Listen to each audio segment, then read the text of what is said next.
Op Garage Racer, we finally found you an F15, and not just any F15, but one with a 3-liter diesel. Everyone wants it, everyone is looking for it, but not everyone can find and buy it. And since it's a diesel, it naturally has over 200,000 kilometers on it, but genuinely verified mileage.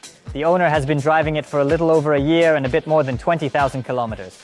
And now we'll tell you how much money he poured into it over the year and whether this 3-liter diesel is really worth it.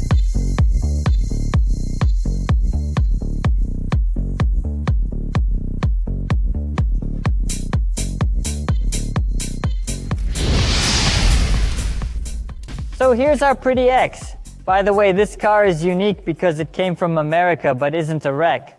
That is, besides Copart and IAI, there's another platform. It's like an auction for whole cars called Mannheim.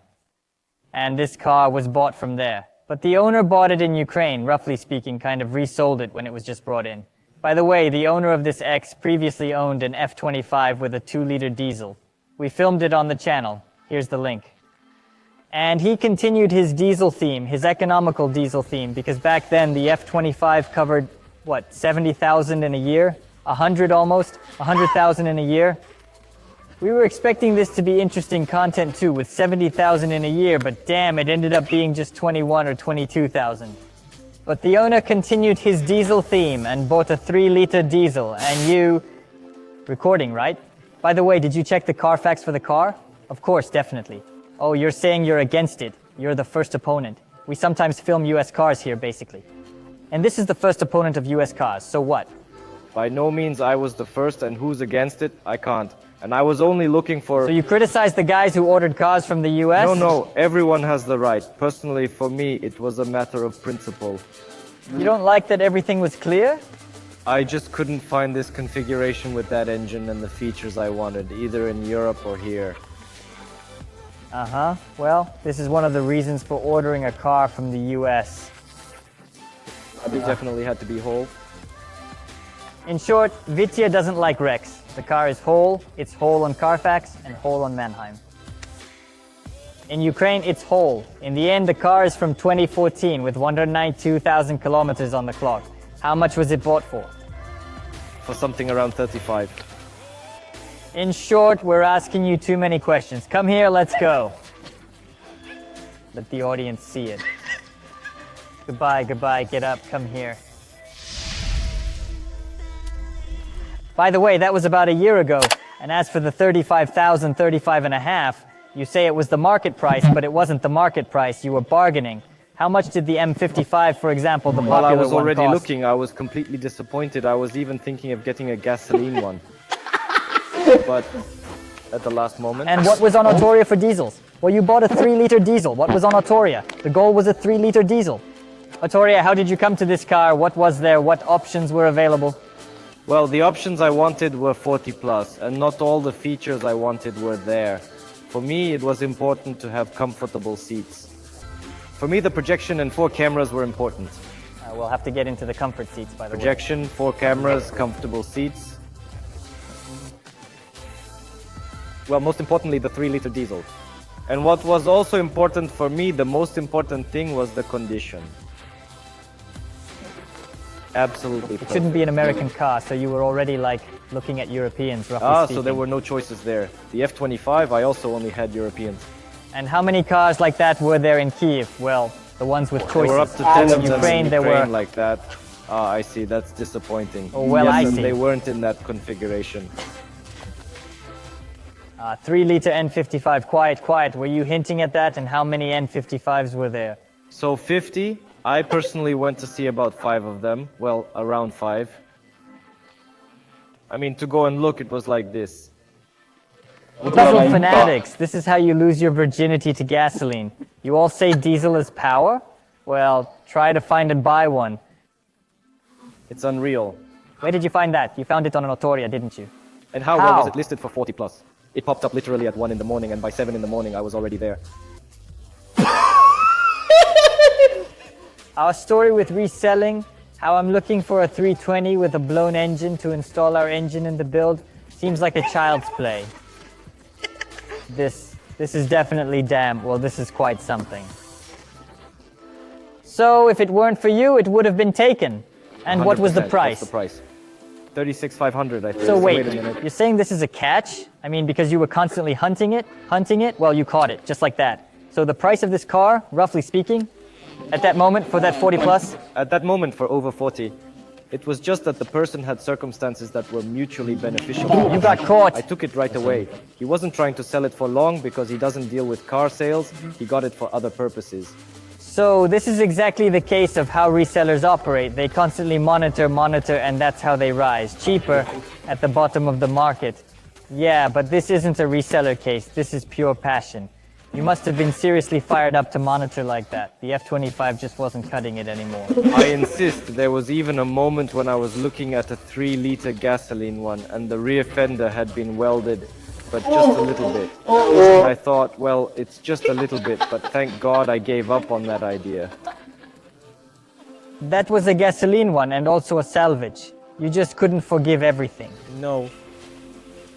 You said this car has the top tier fully loaded configuration. That's important, by the way. Like, what's so cool about it?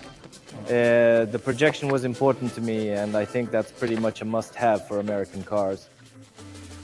Because on that speedometer you can't see the numbers, at all, especially in kilometers they are even less, and you get distracted from the road, and so you have it all the time on the windshield. It's super top, it's what I wanted. The heated steering wheel for me was... You know how to solve this digit problem?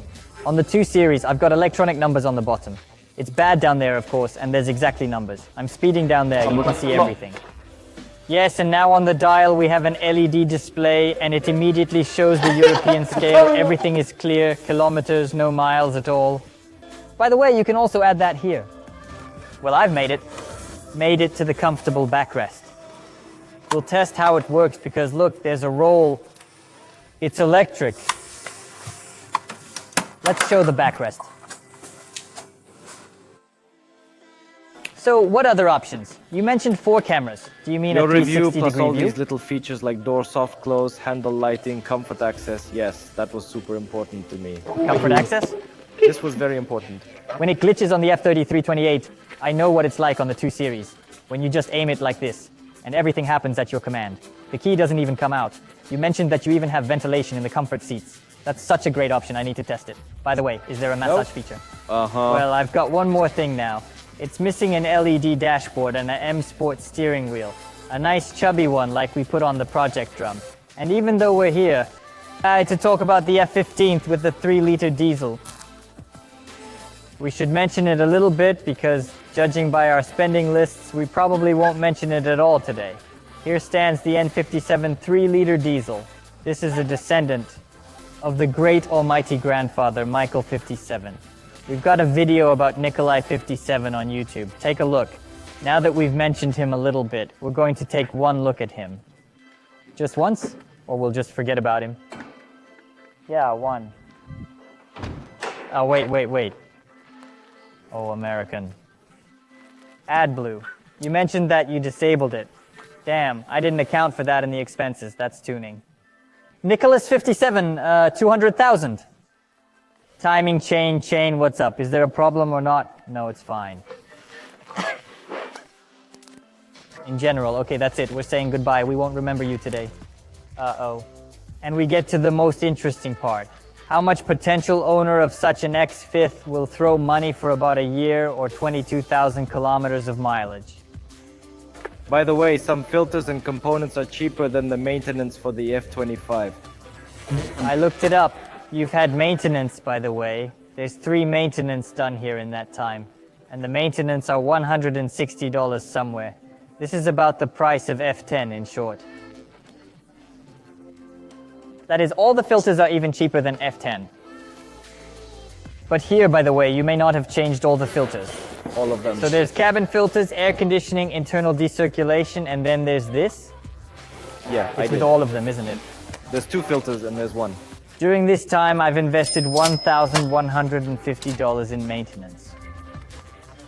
It's had 3 maintenance. One big complex maintenance where all the fluids in the differential and transfer cases were changed. By the way, this was done with one of the maintenance. This amount of money includes 2 regular maintenance and another big one. where the oil was changed everywhere, even in the transfer case, in gearboxes and mass in the box. It was, by the way, about $500. Also included here were replacements of front discs and pads. Moving on to the repairs. I think you've already guessed what's in a 3-liter diesel in terms of repairs, which, by the way, is an analogy about how we had an E70 in previous videos. Also with a 3-liter diesel, but Michael's 57. There, we only replaced the valve cover gasket. Here we have a newer 3-liter diesel, but the mileage is about the same, over 200,000. And here, nothing's been done and nothing's leaking. You sure about that? Yes. Well, Vitya, if Vitya is sure, he won't let anything leak, drip, rustle, and so on. That's why we're left with spending only on the suspension. Since this car has recently arrived from America, the roads there are good. The suspension is in good condition. It turns out that here for $750 changed only 3 control arms and 2 steering rods. It all cost about... The amount was also included in the camber, and it totals around $620. Let's talk tuning.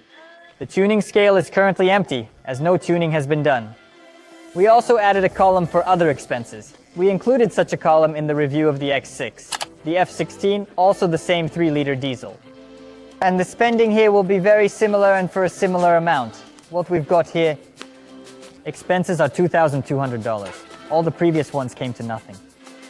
Look at these other ones. This includes the owner here counted accounting. That's a little over $40. Insurance is $240. And the most important thing is the tires. Winter tires, $920. And summer tires, $800. We've got 20s here. The tires cost more than on my 2 Series. It's an 18. When all was said and done, including the tire mounting and balancing, the total cost came out to be around 59,000 hryvnias. It's approximately $202,000. The total was $1,100. Maintenance. 620 repairs, and everything else here is basically just an add-on. But the tires last how long? Maybe 3 years, or how many seasons? Due to the negative camber, the tires wear out rapidly and last only for roughly a range of 30 to 40,000 kilometers. Wow, did I just have an epiphany or what? So basically, in the X5, the most important thing isn't repairs, the engine, or the suspension, it's the tires which wear out. But I think some people might disagree with you. Owners of X5s, please write in the comments how often do you change your tires, or do you just have a lot of money? Since you're driving a diesel, you saved on fuel, right? You saved money on the tires, and you always want them new and fresh. Well, winter tires should be great, reliable, and all that. So you just don't mind spending on them, or how does it work? Did it come with these rims? Yes. So staggered 20s, but what about here? What's the standard size? 18s? 19? In the base. Is it? Well, even my brother's got a 19th M50D for the winter. The book even mentions it. And summer 20... In theory, smaller sizes may not be suitable and may not fit as intended. Alright, I mean, who wants to save money? Wait, you're currently driving on winter tires with these rims? Yeah, interesting. You could test drive some 18s here for the winter. It'd be cheaper and it'd be a lot more comfortable. Well, that's a matter of opinion. Here it is. The most important thing is not to forget to tell you What about about the consumption? 10 liters on this one. Less than 10, up to 10. You said you filled the tank with 80 liters. 80 liters, 820, 850 kilometers. But that's in Kiev. No, that's both Kiev and the highway. I drive every day. On the highway, you probably get around 7. That's if you drive 120. And you drive 200? I drive 200. I drive 180 on the regular. In that case, becoming an X5 owner is a whole other level. Well, we'll buy it for the project. We'll have to get into the rhythm of life as an X5 owner, but we're not buying a 3-liter diesel because there's nothing to make up.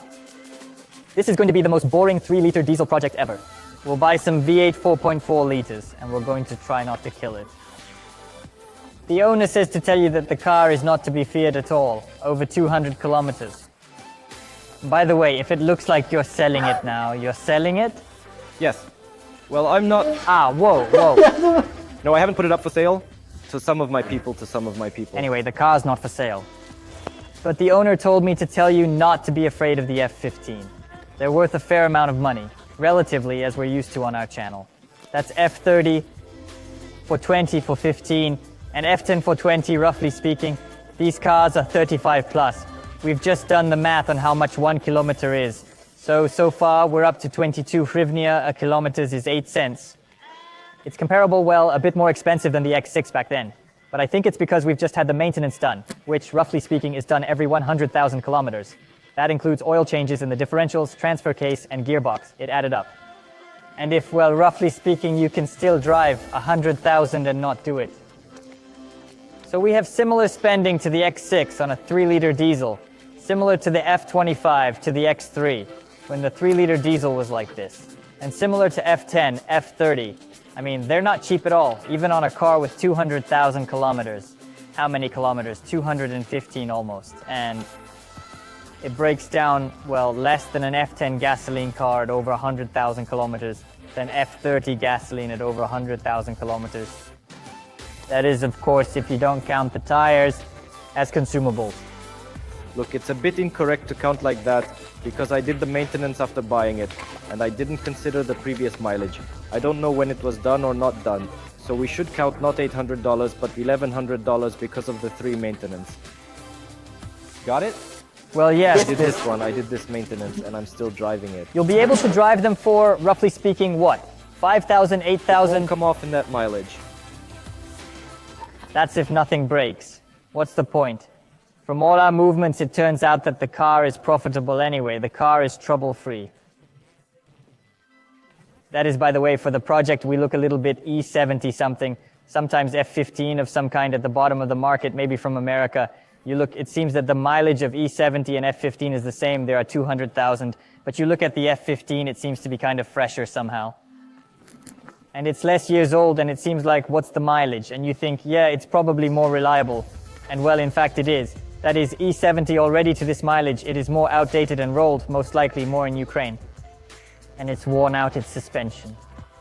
Well, we have already discussed everything we can. You make your own conclusions, write comments. By the way, I'm curious, who here has an X5? The F15 or the E70? Who has what kind of spending? And how are you, by the way, with rubber? This is a very important point. Write us what kind of car you are interested in terms of spending per year, operation, review, equipment, and so on. We are interested. We will try to satisfy your interest according to your comments and wishes. So we are told that it is 12 o'clock at night. Everyone wants to go home. By the way, don't be surprised that there is no one here. We are shooting after working hours. Hit like, subscribe, and don't forget about our Instagram, where we post videos faster. We're already launching new projects on flipping F30s and a new project with the N55 engine, Stage 3. Make sure to follow us on Instagram, where videos are posted faster. Now, we're off to work. Again.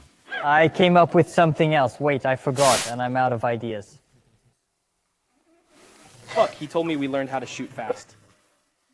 No, well, the expense is to say it quickly.